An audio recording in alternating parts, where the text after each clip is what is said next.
You think animals are watching what you do. Your gestures, your tone of voice, the way you approach them. But that's not where it starts. Before any visible behavior, before a single movement becomes intentional, your body has already made a decision, and animals are already responding to it. Because in the animal world, behavior is not the primary layer of communication. It's the surface. The real signal comes from something deeper, something older, something you don't consciously control.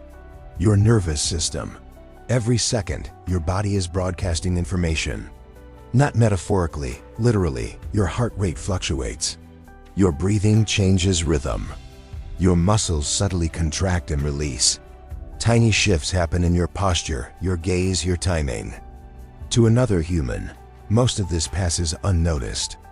We rely on language, we rely on interpretation. But animals don't interpret, they detect.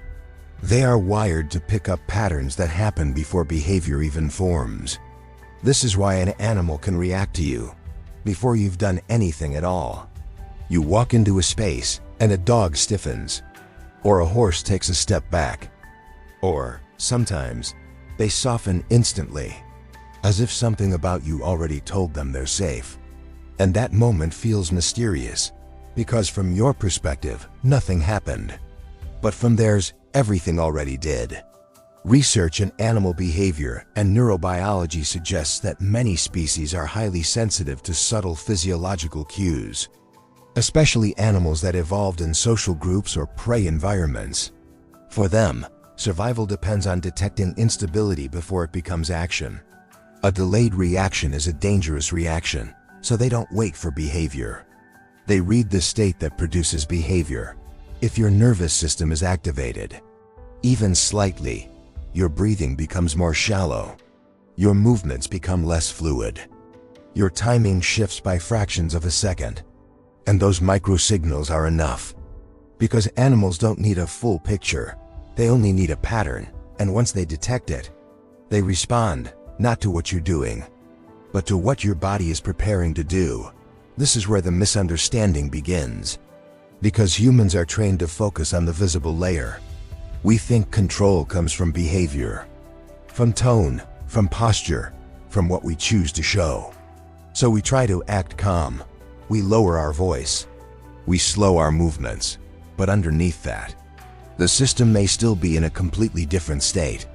And animals don't get confused by that contradiction. They ignore the performance and respond to the signal beneath it. This is why you can approach an animal gently, carefully, doing everything right, and still feel resistance. Because calm is not something you imitate. It's something your body either is or isn't, and animals know the difference instantly. This is also why something almost paradoxical happens. You can say nothing, do nothing, barely even move, and an animal will choose to come closer. Not because you invited it, but because your state allowed it. There's no signal of pressure, no internal tension leaking through your body, no urgency, no unpredictability, just stability. And stability in the animal world means safety, not as a concept, but as a biological reality. Because safety is not defined by what you say. It's defined by what your nervous system is communicating. This is also why animals can become uncomfortable around people who are technically doing everything right. The voice is soft, the movements are controlled, the intention is good, but something underneath doesn't match. Maybe the person is anxious, maybe they're trying too hard, maybe their body is slightly tense, slightly accelerated, and that small mismatch is enough. Because animals don't average signals the way humans do. They don't say, well, the tone is calm, so everything must be fine. They detect inconsistency. And inconsistency, in nature, often means unpredictability. And unpredictability can mean danger, so they create distance, not because of what you did, but because of what your system revealed. Now here's where it gets deeper. Because this doesn't only explain how animals read you, it explains why being around animals changes you. When you're near an animal that is calm, grounded, regulated, something in your own system begins to shift. Your breathing slows down. Your muscles release tension. Your heart rate stabilizes. Not because you decided to relax, but because your body is responding to another regulated system. This is called co-regulation, and it happens below awareness. You don't think your way into it. You feel your way into it. And animals live in that space permanently. They are not managing impressions. They are not performing calm. They are either regulated, or they're not. And when they are, your system recognizes it, which is why silence with an animal can feel so powerful.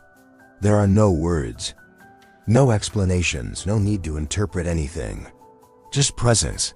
And for a moment, your body stops trying to control how it's perceived and starts returning to what it actually is. So the next time an animal reacts to you, don't just look at your behavior, look at what came before it. Look at your breathing, your tension, your internal pace, because that's what they saw first. Not your actions, not your intention, your state. And once you understand that, you stop trying to control animals and start becoming someone they can trust without needing to try. If this made you see animals differently, stay here, because most people spend their entire lives focusing on behavior and never realize that the real conversation was happening underneath it the whole time. And if you stayed until the end, thank you for paying attention to what almost no one ever notices.